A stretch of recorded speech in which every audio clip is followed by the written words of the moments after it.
বিসমিল্লাহির রহমানির রহিম। সবাইকে সালাম, আসসালামু আলাইকুম। শঙ্কুচাইল পূর্বপাড়ায় পবিত্র ঈদুল আজহা 2024 উপলক্ষে শঙ্কুচাইলের গরুর বাজার। আজকের গরুর বাজার ক্রেতা এবং বিক্রেতাদের উপস্থিতি এবং বেশ ভালো পরিমাণের গরুর উপস্থিতি রয়েছে।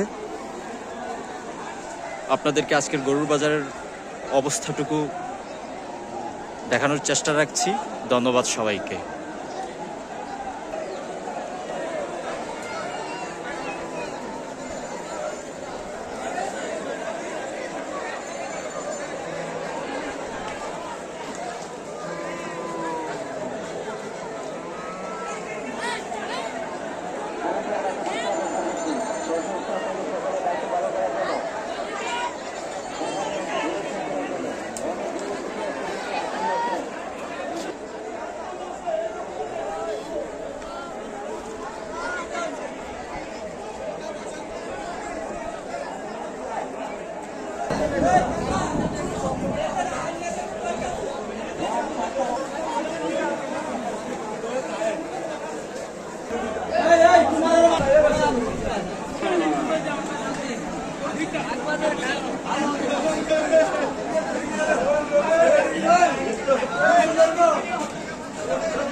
আসল ছড়া মাঠ থেকে কেউ গরু নিয়ে যাবেন না। আসল ছড়া মাঠ থেকে কেউ গরু নিয়ে যাবেন না। আসল ছড়া গরু নিয়ে গেলে আপনার অল্প কিছু টাকার জন্য আপনার পবিত্র কোরবানি নষ্ট করবেন।